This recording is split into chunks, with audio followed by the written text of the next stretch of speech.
All right. What is up, buds? I had some crazy Discord issues that I did not know or notice until after the recording of this podcast. So the first 36 minutes of this podcast sounded like this. I'm the assistant general manager of Complexity Gaming, which is fucking unbearable. So with that being said, I couldn't bring it back. I couldn't bring the audio back, and I had to deal with what I have. So the audio ended up fixing itself about 36 minutes in. So here is 36 minutes in of my podcast with Chef Josh, the assistant general manager to Complexity Gaming. Super interesting guy. Obviously, the first 36 minutes of this podcast is bummed and fucked. There's nothing I can do about it. Hopefully, maybe soon I can bring it back and release the entire podcast. But for now, here's what I got.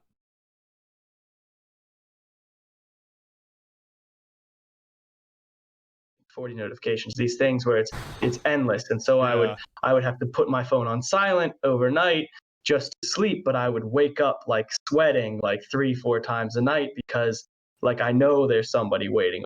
And it was always, so there was never an off button. Weekends didn't exist. I barely went home to see my family, and I'm one of 5 kids. Yeah. They all live in Baltimore still. And so it was a lot. So it was several years of me just endlessly working, never having an off switch.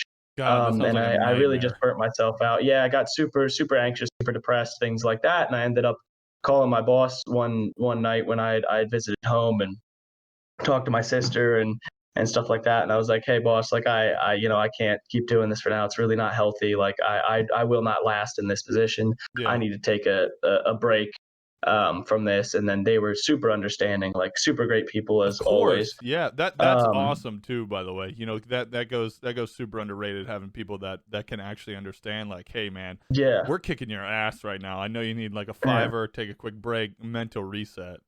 Yeah, and so they let me just step away from the org for a bit. They got someone to cover me while I was gone. And I actually, fun fact, the funny thing that I heard you say your buddy's working in the Keys. I ended up taking a scuba diving gig in the Florida Keys for 6 months. What? I was scuba diving for tropical fish, off of all the reefs down there. And I did part-time. I worked at this one restaurant down there. And then eventually I met up with the team again in Paris at the MDL major. I had my cousin Kyle was casting there, and he was like, yeah, I've got a room for you. All I got to do is book your ticket. And I was dope on it. Thanks. Yeah. And so I visited them, and then I ended up talking to Soren again, seeing the team again. And then he was like, hey man, I need a right-hand man. Like, you want to come back? And I was like, hell yeah, I do. Dude, that's crazy. So that sort of happened. And that was, I don't know how long ago, a year ago, a little bit less. Dude. But yeah, so that was a bit of random. Isn't it kind of wild that like, you know, I think I'm thinking right now and hearing, you know, just all the places you've traveled in general because of video games. Like, how crazy is that? Like, I've thought back to the places that I've gotten to travel, which is really nothing compared to Shanghai and Paris and all these different places. But you know, I know that the EU scene for competitive gaming is so big, so you have to travel over there, which has got to be an awesome experience, especially at a younger age. But you know, it's so insane because growing up, you know, I've always seen, you know, movies, TV shows, read about it, learned about it in school, about all these different places all across the map. And I remember being like, damn, you know, like I would love to go there one day. I'd love to check all that out. But not once in my head was I like, hey man, if I play video games, I could have the opportunity to do that, or have anything to do with video. Like never in my, I always attributed it like, well, fuck, I gotta work this many days, save this much money a day. And yeah, like dude, like that to me is one of the coolest and craziest things about the industry that we're in. Now, granted, I'm not in the competitive scene. I'm more on the content side of things. But obviously, for both ends, because there's a ton of content creators out there right now that have these awesome communities who allow them to travel and to take time and you know, really contribute to that. And that is one of the coolest things that I think will forever go, not overlooked, but you know, something that will always be outspoken or overspoken. Like that's one of the coolest things about this whole gig is Dude, traveling to places like that. and it blows my mind because like Twitch specifically gives a platform. Obviously, there's a lot of other platforms, but Right. you know, Justin TV, Twitch is Yeah. what started it all. Yeah.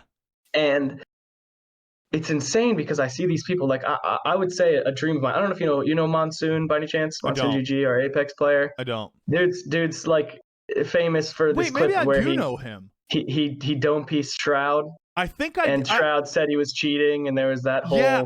I actually thing. think that's how I know that. Yeah, so that's where people will recognize his name a lot. But ultimately, super good friend of mine, insanely good dude. He's a classically trained Japanese chef. He's What? he's just a kick-ass dude, like super genuine, super caring, and he's also kind of a nut job adventurer kind of guy like me, where you know Yeah. it's sort of like yes man, like if Let's you want to. go. Yeah. If your mom says if your friend jumps off a bridge, will you? And I'm like, hell yeah, like of Yeah. course I will. If he's And doing it, I'm gonna Monsoon's go right do there it. with you. Seems fun, dude. Yeah. Well, he's probably the one jumping. But yeah, so one thing that he and I have talked about that fascinates us is these IRL streamers that travel around and do these things. And one thing that I love the most is you see these people that are sailing around the world and stopping in different ports and filming it on putting it on YouTube, putting it on Twitch, whatever Right. it might be, all these interactions, learning these languages, and they're making enough passive income from their streams that they can support themselves just moving around the world. And that's something that I think would be like the ultimate career. Right. It was just that learning and experiencing and sharing that with other people online. Some people that don't have the time or don't have the ability to, they can only tune in for a little bit of time, right. and yet they get this to share this experience. I think that would be like the dream. It is like one of those backpacks that records it and stuff. Like, yeah, man. Yeah. That's a goal of mine to be able to do that. And you know, luckily I've had an awesome community. I've had a group of people that have been in my corner and backed me for a long time. And you know, here just recently, every year we try and take like a trip, and so I'll set up a trip to where, you know, I can take a couple people with me, whether it be my girlfriend, friends, whatever it may be, and we kind of just pick a place to go, right? And this year we kind of set out to have I had a goal in mind, and from that goal, basically I would let everybody, Twitter, chat, whatever it may be, I let them pick where we would go, right? Oh wow! And so That's scary. right, so the budget that we had would cover us for all these different places. So you know, we hit the goal, which is fucking awesome. I couldn't be more hyped about it. But we the place that got chosen was Japan. And dude, that's like top of the list. Right. Yeah. So we talked a little bit about it before we went live today. But you know, I'm a big dude, and and that was one of the deciding factors for a lot of people was be like, yo, it'd be so funny to see Dap's big ass in Japan, like having to duck under doors and shit like that. Like that would be so funny, because obviously I'm going to stream all of it. Well, you know, with COVID and everything that's going on right now, like Japan's out of the question till like right now, like 2021. You know what I'm saying? Yeah, no, America's banned from literally everywhere. From literally everywhere. There's the UK is like kind of allowing it. Yeah. There's like I think it's 3 or 4 countries where we're not banned from. Yeah, it's insane, and you know, everybody's speculating. Well, that'll be until 2021. I've even heard 2023 for a lot of these places. So you know, Japan kind of got X'd, and I was like, hey, listen, you know, talking with chat, hey, where if we were to do like a US trip, would you rather us wait until we're able to go to Japan, or go this November and do like one wild, you know, 15-day trip? And they were go like, to Utah, man, go to Colorado, Idaho, one of those. So we nailed it. Everyone's like, yeah, let's do it. So you know, you talk about that gun run pack. I'm trying the backpack that records. I'm trying to work on getting one right now, but I think they might be shut down because of COVID. But you know, we're heading to Denver Yeah. We're heading to Denver for 5 days. We're heading to Cheyenne, Wyoming for a couple of days, and then we're Dude, heading to Wyoming. Oh my. yeah. I've never Continue. been, so Sorry. I've never been to Colorado or Wyoming, and I've got good friends that live right around there. And again, this is one of the coolest things because I have the opportunity to not only travel to these places, but also take my friends with me, you know. And I would have never in my life thought that playing video games and yelling at 12-year-old random duos all day would get me to this. So, you know, the opportunity to travel here and to experience new things is super exciting because, you know, we've got Colorado, Wyoming, then we're heading up to Portland, then we're going to Washington, and then we're heading up to Alaska for a week. So yeah, we've got so we've got a huge itinerary, and I'm so excited. Dude. This will be my second time back in Alaska. But again, you know, just doing hikes with the backpack or with my phone, whatever I can do. You know, basically my phone will be on all day. Like I'm planning on buying like 3 or 4 of the chargers. Battery pack or something. Yeah. Because I know I'm gonna burn it all day long, and you know, hopefully I have the service out there, that's for sure. But yeah, you know, it's crazy. It's such an exciting thing, and it's something that I never in my entire life thought I would ever get to do. Dude, it really is insane. Actually, I've got a couple things to note. Well, I'll start with the fastest one. So you laughing about you being a big dude in Japan is hilarious. That first trip to Shanghai, I remember one of the most strange things that had ever happened. There were 2 things. So one, while I'm walking down the street, like downtown, skyscrapers on either side of me, a woman runs up to me with her baby and just hands it to me, and then backs up with a camera. Didn't say a word, just hands me her baby on the street, and just starts taking pictures of me holding her kid. Never in my, and I was like, apparently being a tall white blonde dude in Shanghai is like you're a gem, bro. Dude, I was like, I bet you're framed up somewhere in that lady's house, like with that kid. You're in a picture frame in their house somewhere. I have no clue, but I just remember it happened, and we're walking down the street, and all of us are like, did that really, like, that just like she just crazy. Yeah. And then not long after that happened, a promoter from the clubs down there, and of course I'm 18, like feeling good, foreign country, I can legally drink, you know? And this promoter for like all of the major clubs, like rooftop clubs and stuff like that in Shanghai, gave me his number and said, yeah, man, you could show up to any club for free. He was like, all you do is you have to stay there till 1 a.m. minimum. He was like, and I can get you in top shelf, whatever you want. Just for being this white American dude. And it was really strange. And the funny thing is then, you know, the more you travel around, the more stuff you see. And it's different in like Southeast Asia, like when we went to the Philippines, like those people are just, I've never met a more genuinely nice people than I did in the Philippines. Like every Filipino person I've ever met in America or in the Philippines is like kind, talented, and welcoming. Like, dude, yeah, that's fire. And it's just funny. So that's one thing where I was like, never did I think, you know, going to the midnight release of Halo 2 with my older brother, then I think that continuing down that path would allow me. It's wild. It's wild. But then the reason I sort of mentioned that is because after being allowed, given the opportunity to travel to these countries outside of America, I've realized recently, Wyoming specifically, like America has some beautiful, beautiful places. We do. I don't know if you ever see Wind River. It's absolutely insane. It's the Hawkeye actor. I forget his name. He's in it. I have no idea. It's about a Native American like reservation in the U.S. and some of the messed up. There's a lot of messed up stuff on that, but I'm not going to. Yeah, there's a lot. I'm not going to do it. Yeah, it's actually appalling, but nonetheless, great movie, and it shows Wyoming and it has some poetry about Wyoming, and it's really weird because after Googling it, they're like poets and naturalists and stuff that argue Wyoming is one of the, if not the most beautiful places in the world. Right. And it's just these mountains, these ranges, these plains that you see. And so I'm yet to go there. Yeah. But this was the first time I had ever been anywhere close with Colorado this last week. And I'm absolutely blown away by it. We got to see hot springs and Yeah. and boat down rivers and jump off cliffs and hike through these ranges. And like honestly, I'm super gassed that you get to go see those places because I'm so excited. it's dude. And you like what is the game plan for like I've only ever been to Seattle. I've never been to Oregon or Washington State or So, Alaska or anything. so my brother lives right outside of Seattle, and Mhm. has for a very long time. But the game plan is, we get there. One of my mods for my channel, his name's Riley. He lives in Portland, and I've got the opportunity to meet up with him in the past. Yeah. The past couple times I've been up there. So one day is gonna be spent hanging out with him. He's really deep in the hospitality scene down there.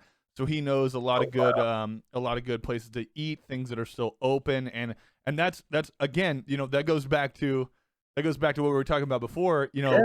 broadening the horizon of food and food bringing people together. Like I love being able to go out and travel and try different foods, and that's one thing that I know that he's good for Dude, is and on every farm to table food and local breweries and stuff, I super feel like dude Portland super has got to be it. Portland is super farm to table without a question. Everything from food trucks to 5-star dining. Like Yeah. I've literally spent a day walking between.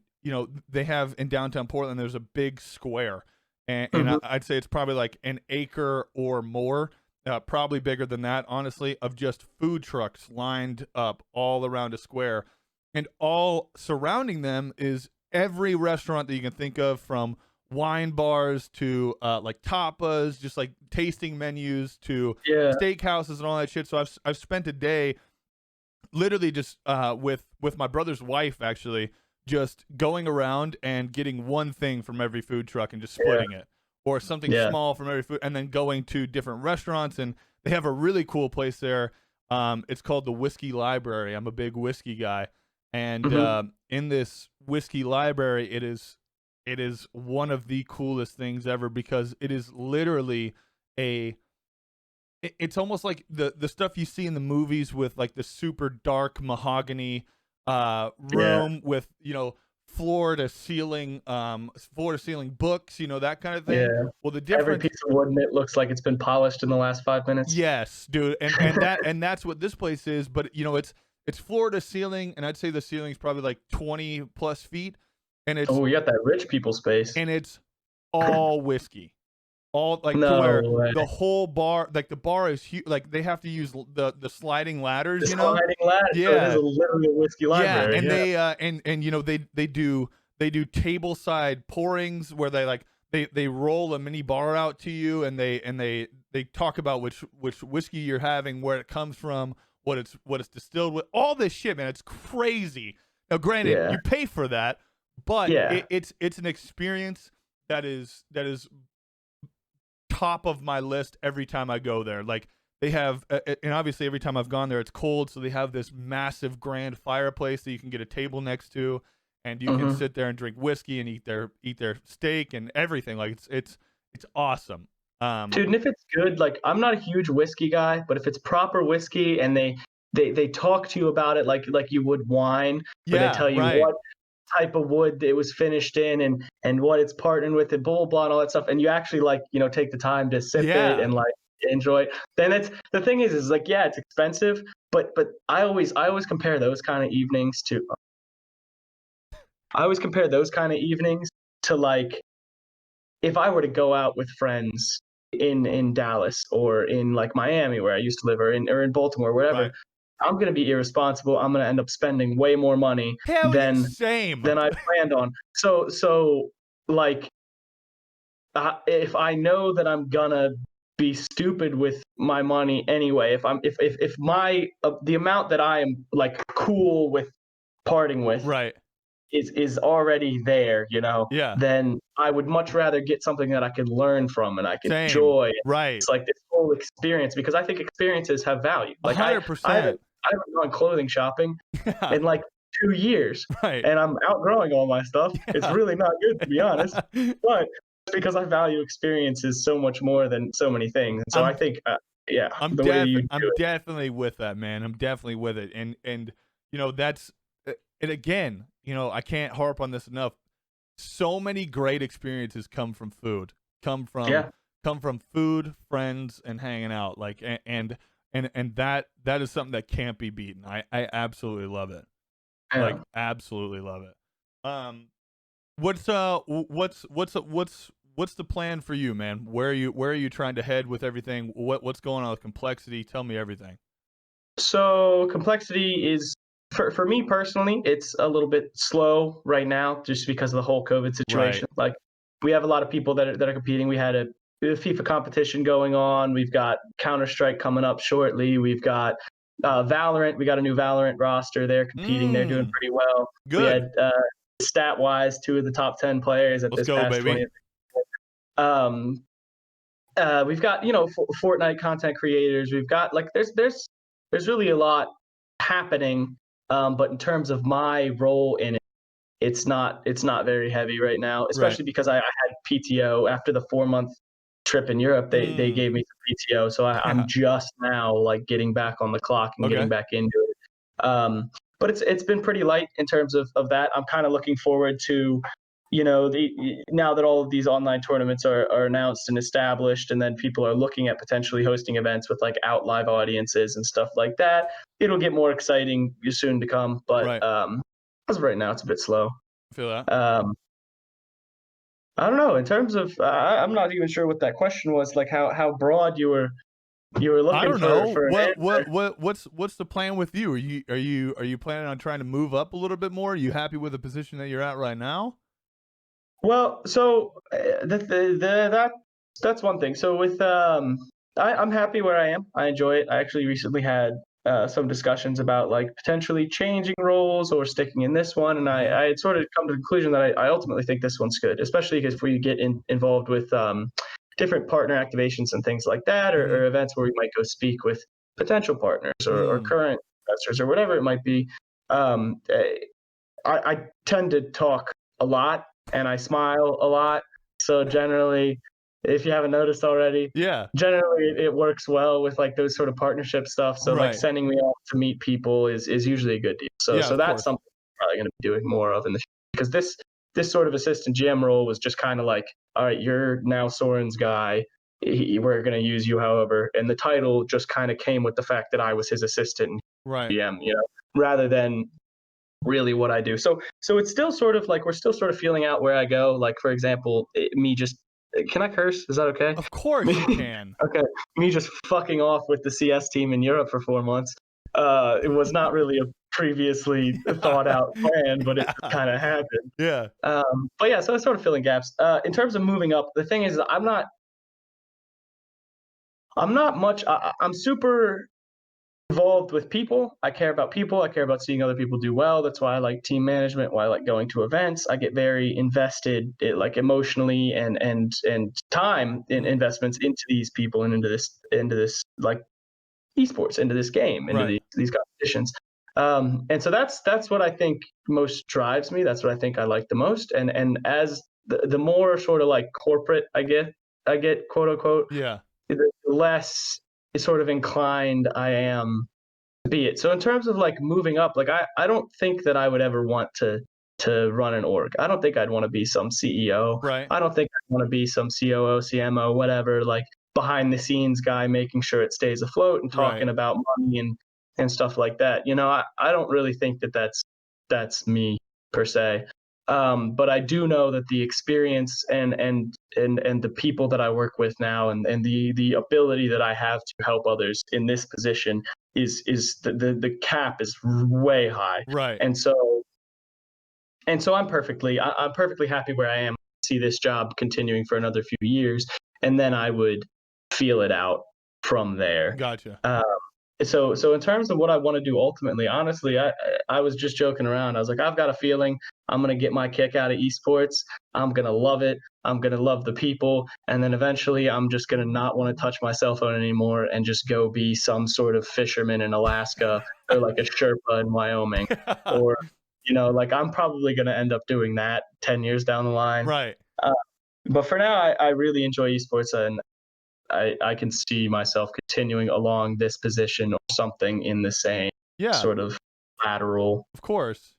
region. Well, that's good. Yeah, because you talk about you don't want to be a CMO, COO, or anything like that, dude. That's when the game really changes. When you get involved with stuff like that, yes, it's still you're still esports and you're still all in relation to that, but that's when it comes down to like, all right, man, it's corporate world. It's business Yeah. time. Like we got to make money. What's the issue? Like where are our partners at? What do we need to do to improve? Yeah. Like, dude, that's when things get another level And of at the current state of esports and the rest of the world finally catching up and understanding, that's the moment you get that title. Now it's no longer esports the internal industry. It's esports the industry as a standalone, and other people are trying to get into it. right. And it's like that's not me. Yeah. I don't see myself ending up in that position. I could, I don't know. I feel that I'd want to be more hands on with players and talking with teams and actually being a part, like boots on the ground kind of thing,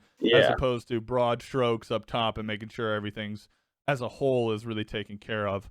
yeah. One of the things that I did want to ask you about, because you do have your hands in a lot of different things, and we were just talking about how esports is becoming so relevant and it's catching up Hmm. with COVID and how everything's so fucked up and we're just now getting sports back kind of.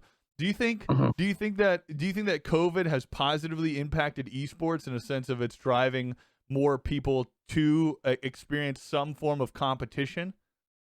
I think COVID 100%, maybe not necessarily drove it forward in terms of developing internally, Hmm. but in terms of getting more eyes on it, it was huge. You saw football players playing Madden with guys that we have. We saw UFC fighters coming in and hopping on Twitch streams, just Right. just goofing off, and it's like there was a lot of that, and it's obviously if you go do something with one person, you're following and they're following there. So Right. so the more integration you get amongst other major sports or major industries, the better. And so I think COVID 100%, we were like the last industry standing that everybody could still, you could still witness as though it didn't happen. And things like Blast and We Play and all of these different like event organizers put on shows uh, almost at the same, if not the same level as if they were live. And it, Right. it blew me away, the quality and quantity of content that these guys were putting out. And it Hmm. really, I think COVID really did draw a lot of eyes. And I think all the people that needed to stepped up to the occasion. And I think it ultimately was very good for esports competition. In terms of, the physical aspect and those sort of logistics, I don't think it was affected, but Right. but overall, I think it was. Yeah, I think it was. and I'm in 100% agreement with you. When I started to see guys that I followed from sports, guys who Mhm. I didn't think knew anything about any of this lifestyle whatsoever. When COVID was really hitting, and there was really no sports, there's really nothing going on. Seeing those guys that I follow and that I've looked up to for a long time, seeing them jump onto my platform and what I do, I was like, Yeah. holy shit, this could be it. Like this could be like the turning point of adding way more eyeballs, because Mhm. if one person sees, like, say for instance, Bryce Harper, he's a major he's an incredible baseball player, always has been, and I followed him growing up and coming up Mhm. playing baseball as well. But to see him post on his Instagram and his Twitter like, hey, yo, I'm live on Twitch, come check it out. Now Yeah. granted, the quality might not be there by any means, but Yeah. Yeah. just the fact that he tried broadened so many more people's horizons, because one or two people in from his community, right, from his social media following, that pop in Mhm. probably talk to two or three other people, be like, yo, Bryce Harper was streaming on Twitch, and they're Yeah. like, wait, what is Twitch? Like, and then it just keeps Yeah. going. It keep that Word of that mouth. word that word of mouth keeps spreading all the way across the board. And I truly do think that because of this, esports will definitely see a big rise in viewership and more following. And the thing is right, the hardest line to draw was from the, like, older generation of Right. esports, because people around our age, but I don't know, somewhere, I don't know how old you are, but I'm guessing somewhere in the Yeah, 20s or 30s yeah, I'm range, right? 26. I'm 26. You're all Yeah. right. I'm not that So you old yet. same as my brother. Right. But so he or sorry, so our generation, I feel like we came up where, you know, you remember getting your first flip phone, you remember getting Yeah. your first the iPod Touch came out, you remember Yeah. getting all that stuff, blah, blah, blah. So we have this nice middle ground where technology like this didn't really exist when we were younger, but then all of these things like Justin TV, Twitch.tv came up while we're up, and so we learned it, and then the younger generation came up with it, so they're right. all aware. But then it's like, how the hell do you pull these old heads that only think sports are real sports Right. and stuff like that? And I think that this was kind of the unwanted answer, I Right. guess. Like obviously, you know, if you could ask for solutions and you read this one as an option, you probably wouldn't pick it going into No, it. probably not. But you know, that being said, I think that the conversations, like the PowerPoint presentation that I made for my dad, or your conversation with your parents, or whatever it might have been, I think those, a lot more of those were given the sort of the spark. What's the term for it? The thing that starts it. The ignition? Yeah, spark, ignition. There's another word. I'm losing it, but you know, it inspired a lot of those conversations. Yeah, A of lot more, course. and you know, the older generations, parents and stuff, getting curious. And I Yeah. feel like that came about because of this whole Absolutely. COVID disaster. Absolutely. I definitely am on board with that because, you know, you think back to, I think back to playing video games, you know, playing Xbox 360 at my parents' house, like, you know, having to wrap a towel around it because I got the red ring and firing it up from there. Like, No. like I remember that conversation being like with my parents back then on like Saturday, Sunday, you know, the days that I wasn't playing sports or wasn't doing anything, and that's all I wanted to do all day. And my parents, I remember them being like, why don't you go outside? Like, go do something. Mhm. Like, why are you playing video games right now? And now, obviously, as times have changed, and this is not just me playing video games at my parents' house anymore. This is like my Yeah. job. Yeah. This is my full It's not time. like your This is job. my It is full your job, time bro. career. Yeah. You know, they have definitely shifted mindsets, and but you know, it took a lot to. And Mhm. I'm not saying that my parents weren't supportive at all, because they were. They've always had my back, and they always will, and I obviously I'm super grateful for that. But you know, it still took a lot to convince that generation, their generation, to be like, hey, you know, like, this is what I want to do. I can make a living out of it. You should look more into it. And it took a lot, Yeah. but you know, eventually when they see the light, they're like, oh my God, like, Yeah. you're paying your Exactly. bills? Like, what? And the doubt 100% comes from that care, comes from that support. They want to Right. make sure, they're like, I don't know about this. If you invest all this time to it, are you still going to be okay? You know? Yeah. And so that's where I think it comes from your description of it. And that was the same for my parents as well. You know, the skepticism is not doubting your abilities, but doubting the legitimacy of what we're looking Right. at. Yeah. And now there's much more evidence to really prove that. My go-to was TI. I was just like, Dad, look, this tournament right here, crowdfunded $20 million. Now it's like $36 million, like, you know, stuff like that. It's like they're just playing Crazy. video games. And so I just, you know, I showed him that, and I'm like, it's real. And then of course he's like, well, that's one thing. What's next? But that was what like initially opened eyes. Like, Right. okay, it can be a thing. Yeah. It is. Um, yeah. It's super crazy. It's super crazy to think back to that, because I know that my parents never thought that this would be a thing for me, Mhm. for anybody, in all honesty. Like, but with the way of the world, man, I think that, I mean, you look at kids now, there's, you know, 14, 15-year-olds who are dropping out of school to play video games, and their parents are like, you don't, you can do school on the side. We want you at this keyboard. Like, we want you Yeah. going hard. Like, and That's I never yeah. thought about that ever becoming where it is now, because, you know, I'd heard about, and I'd had teammates in the past who had dropped out of high school and gone straight to JUCO to play JUCO ball, because they could Mhm. play at a young age to get them to the majors, like, quick, like, make that money, baby. Like you're Mhm. good. Let's hone the craft. Let's get you going. Never would Yeah. I've ever thought that it was like, would little Timmy be dropping out of 9th grade so he can sit and play 12 hours of scrims all day, and his Yeah. parents be like, yeah, let's go. Like, you're Like, scrimming all day. Let's get the work in, here's you know? some crackers. Yeah, it's so wild, man. Like, it's crazy how times have changed, and I respect a lot of the people out there that are, I'm not gonna say the boomer generation, but the older generation above us that really that really buys in and they really get into it, I'm pumped for those people, and I'm pumped to have them too.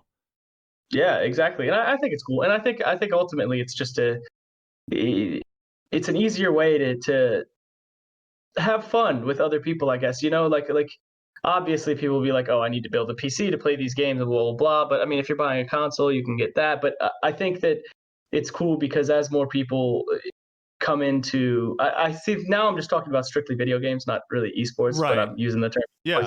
But as the older generation really sees the legitimacy, it's like things as stupid as Jackbox Party Pack.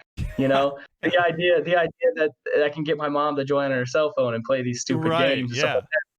Team, and it's all because of these different this whole industry that's booming, and it's cool because now I have people like you that I can interact with, and I have like friends in Europe or wherever it might be that I can play Counter-Strike with when we're done here.